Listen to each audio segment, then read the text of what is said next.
No, no, no, no, no, no, no, no! What's up, friends? Welcome to my channel. We're playing some Battlefield 1 today, so let's get right on into it. And I wanted to go ahead and add Battlefield 1 to my roadmap, not only because it's a first-person shooter and competitive game, but I really love this game, and I played a lot of it when it first came out. I think I grinded this game all the way up until like level 100 or something like that, which I know isn't all that much, but for me that's a lot. I don't usually put that much time into a game like this, especially Battlefield. I was not a fan of any Battlefield for a very long time. The only Battlefield that I ever liked was Battlefield Bad Company, and I was not a fan of Bad Company 2. I think Bad Company was good because of the mechanics that it introduced. There were things like building destructibility that just did not exist in the FPS world at the time, and a lot of the gunplay was really good and clean for the time, and so it was very groundbreaking.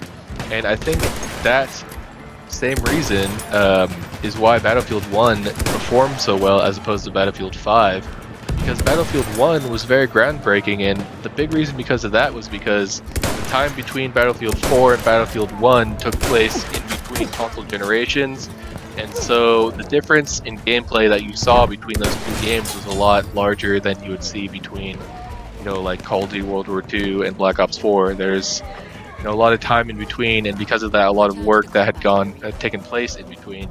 And so it ended up giving you a game that had a lot more, not necessarily mechanics that we haven't seen before in Battlefield 4, but fluidity in the gunplay, and you know, obviously graphical enhancements.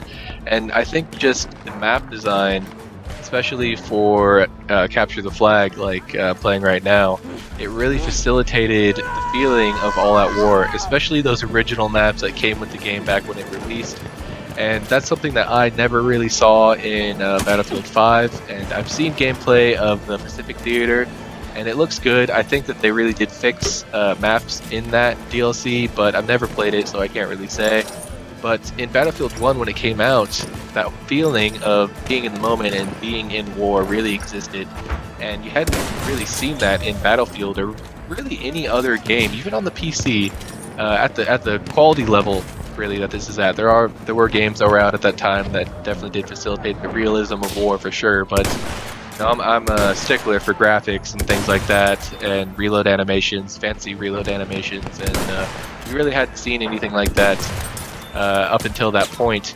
And I think that's kind of why Battlefield 1 performed so well, because it was so groundbreaking. I mean, people were talking about things like being able to hear your character breathe as he was running, or seeing him breathe in cold weather, or things like that really helped increase the immersion. And on top of that, there was a lot of PR surrounding Battlefield 1 and its release. There were very famous people that were playing this game and really enjoyed this game, genuinely enjoyed this game, I think. And one of those people was Terry Crews. I don't know if you remember, but he was super excited about Battlefield 1.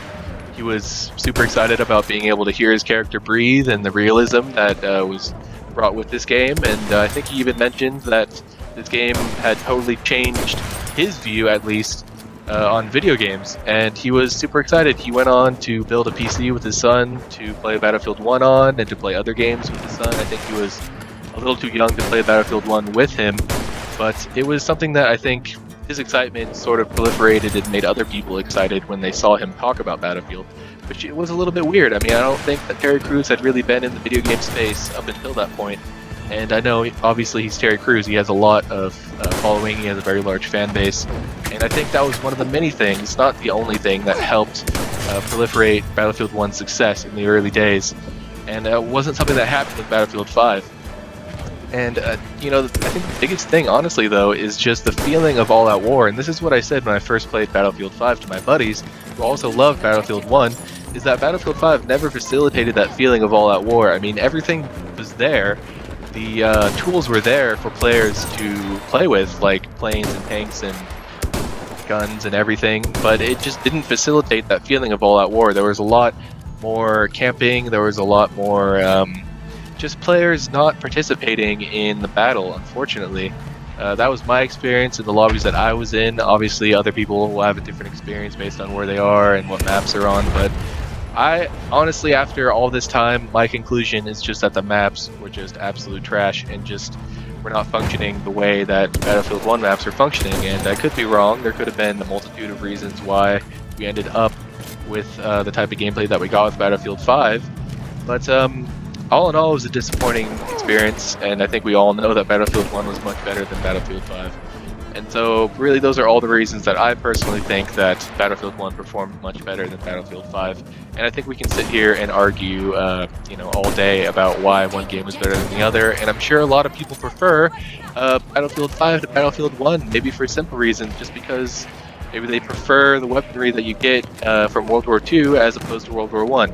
And, another reason that there could have been a big difference between the two games is maybe, just maybe, the differences between the military equipment and gear that was used in World War I as opposed to World War II are just different, and one facilitates much more hand-to-hand exhilarating combat than the other, which could be the case. I'm not sure, and I don't know what happened behind the scenes. I don't know what the development process was like for each game. Maybe Battlefield 5 was rushed a little bit more because of the small window between the two games, which could be another reason. Like I said, I could sit here all day and talk about why I think one game is better than the other, and honestly, it could also just be preference. Everyone has their own personal preference.